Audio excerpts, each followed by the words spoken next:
Hello, hi, and welcome. I am the little Lego lady, and this is my channel. I hope you like the video. Today we'll be making a house for this little witch. Her name is Natasha, and well, as you can see, the building she's come to is empty. So today we'll be decorating the inside and making it livable again. So we'll start with making her potion bench with a little flat plate on top of a bridge piece that I found. We'll start adding some jumper studs, a 2x1 and a 2x2 to make the placement of the objects that will be on here nicer and well just easier to work around with. We'll now add her globe on and start putting a Bunsen burner of hers, or you could call it just a fire, on there for her experiments, as well as just a random coffee cup, because that's a great idea. We'll also have a post-it note, a flammable piece of paper right next to the fire. That's a great idea. Yeah, we'll put that bench to the side and we will now install it into the room. So now we will start working on the potion, and we'll start using this dispenser and adding a little yellow toxic potion onto there, add a little flat smooth stud on there, and we will install that into the wall. Now as you can see, there's just lots of stuff there. It's kind of cluttered, but it looks nice too, and we'll start popping out that segment of the wall to make the bookshelf. We'll take these book segments that I made earlier and we'll start fitting them together so we can make the first row of books on our shelf. As you can see, there's lots of different colors, shapes. There's a little cutout, but you'll understand that later.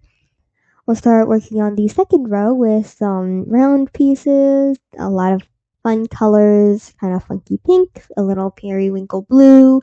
We've also got this little claw book. I don't know what that's about, but we also have a slope one with a post-it note, some notes. Very nice. And we'll put them in. Now we have a nice 2 rows, but let's start working on the third one at the very top and we'll slot that one into place. Now we can put our bookshelf back on the wall right next to our little bucket of spears and stuff. Let me move that out of the way for you. And we'll put that back in, and it's got some staffs, trident, some magical relics and items for her, and it looks pretty nice on the wall. We'll now start using these little candle pieces that I got earlier, and we will slot them into the little hole pieces in our shelf. As you can see, the windows are pretty old, some cobwebs on there, so this house is pretty old, definitely abandoned, and there's not really much in there as you saw earlier. But we will now start adding the potions on there so she can use them while she's making the potions with these little ingredients on her shelf. And we've got most of them in there now. We'll just start adding the last one with the cute little flower on top, and our shelf is done. We'll now put that wall back in our building and start working on, the little potion kind of cabinety area. We'll put a tall 2x1 piece on a 2x2 brick and start building one of the potions. We'll have like a clear blue cylinder with a cylinder that kind of flips inward at the top and a little bottle topper, a little squeezy bottle thing.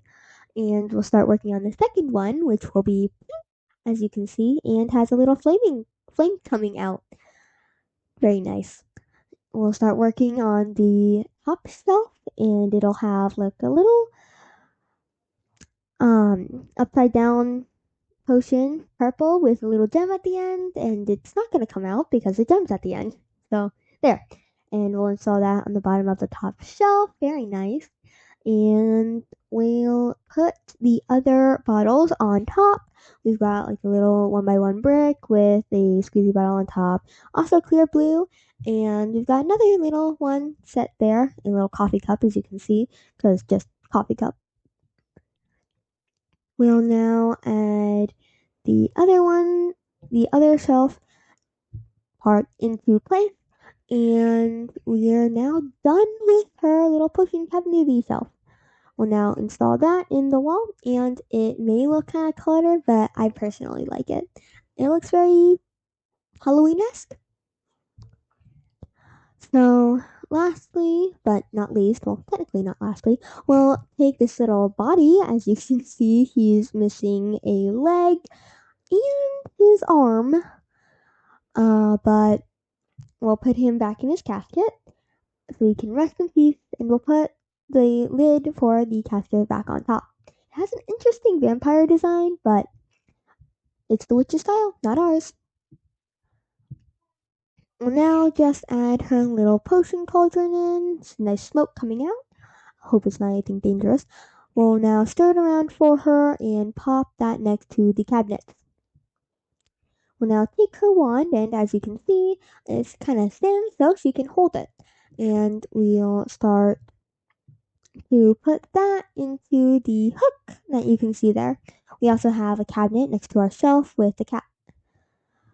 I made a pre-made roof, so as you can see, the underside's pretty bad, but I'm not the best at making roofs, so now you don't have to watch me utterly fail at it.